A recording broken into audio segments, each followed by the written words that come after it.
We know at 256 Garage there's a lot of questions about a previous salvage title or a rebuilt car. Car's been in an accident, what have you. And we built a few. Well, here's one that we just did. Drake fixed it all the way down the left side. The front was tore up pretty bad right here. The bumper, the headlight, the bumper repaired, headlights new, fenders new, and all that. State Farm paid off on this car to repair it because it's a 17 road with 70,000 miles. It's worth fixing. Well, here's the deal.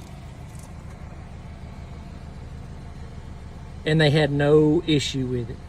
So anybody's got questions about insuring a salvage title car in Alabama, there is your answer.